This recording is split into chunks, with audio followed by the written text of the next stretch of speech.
In 2018, a wildfire tore through 65,000 acres of southern Idaho and burned 3/4 of the Baugh Creek watershed to ash. When the smoke cleared, satellites found a single ribbon of emerald green winding through the black. Nobody had defended it. No firefighter had ever set foot there. It had been protected by rodents. The ignition began on July 29th with a spark from an exploding target, triggering what authorities named the Sharps Fire.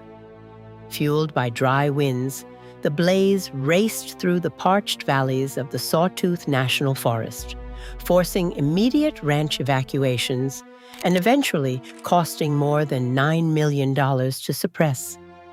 On August 15th, NASA's Landsat 8 satellite captured the basin from orbit using its 30-meter resolution sensors. The imagery registered a stark contradiction.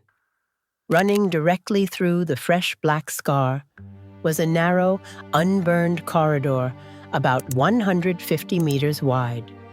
While the surrounding slopes were completely charred, this ribbon of deep ponds, thick willow stands, and wet meadows remained entirely green, untouched by the intense heat.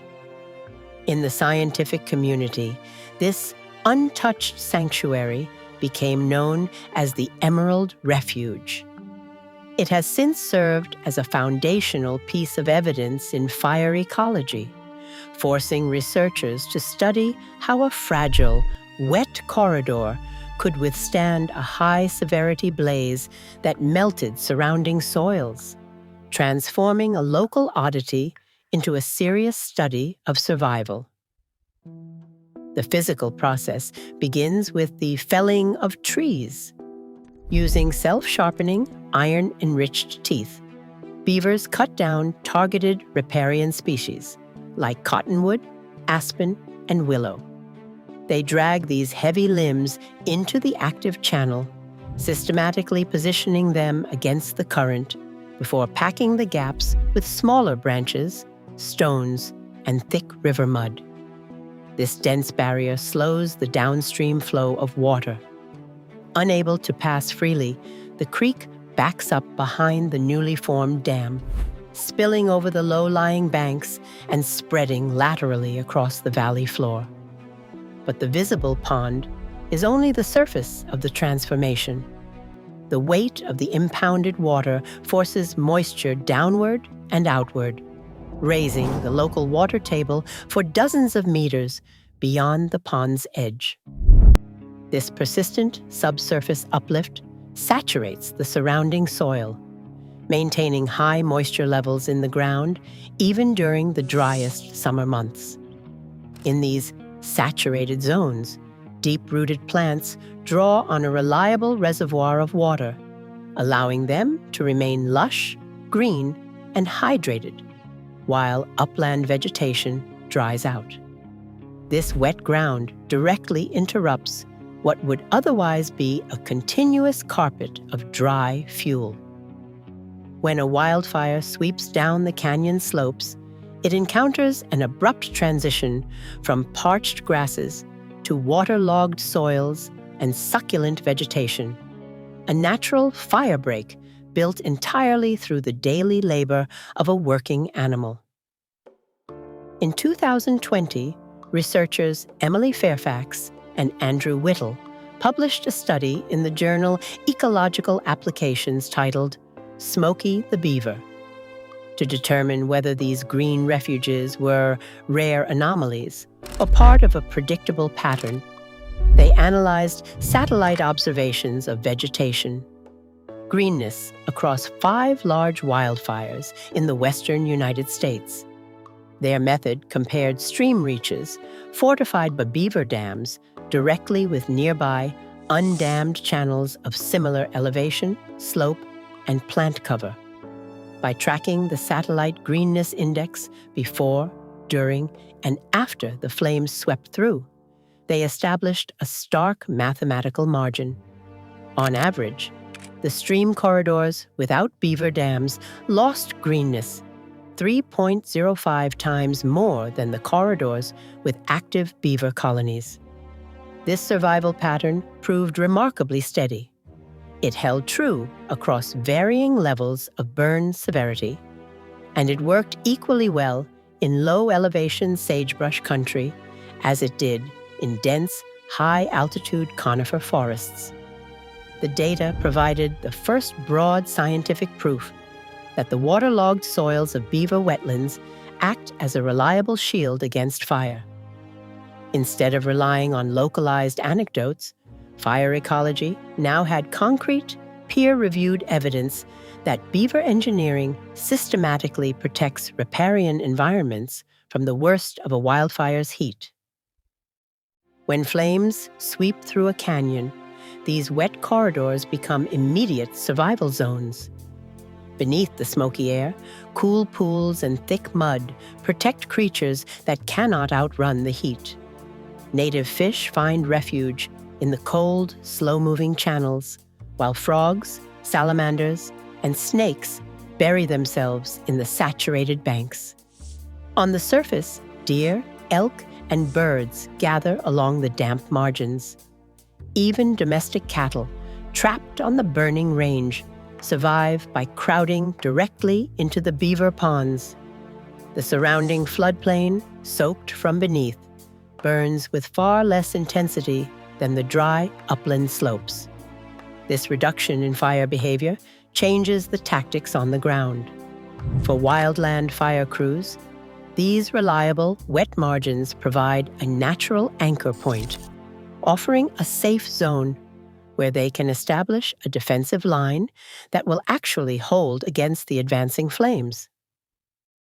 Before European trapping began, North America was a radically wetter continent.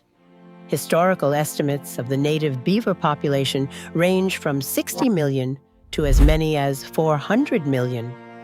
Their ponds and floodplains once covered more than 300,000 square miles, forming wetland networks that blanketed nearly a tenth of the modern United States. But 3 centuries of intensive commercial trapping for pelts and felt hats systematically erased this living infrastructure. By the end of the 19th century, the continental beaver population had collapsed to roughly 100,000 individuals. When the animals vanished, their unmaintained dams disintegrated. Wetlands rapidly disappeared across the continent. Streams became narrower, drier, and more incised, carving stark trenches into the valley floors. In a brief historical span, the American West lost a massive, self-sustaining water storage system that nobody had ever designed. In the late 1940s, rapid post-war growth around McCall and Payette Lake, Idaho, brought human development into direct conflict with local beavers. Rather than exterminating them, Idaho fish and game biologist Elmo Heater devised an unusual solution. He engineered a wooden crate with a spring-loaded hinge designed to pop open upon hitting the ground and attached it to a surplus military parachute.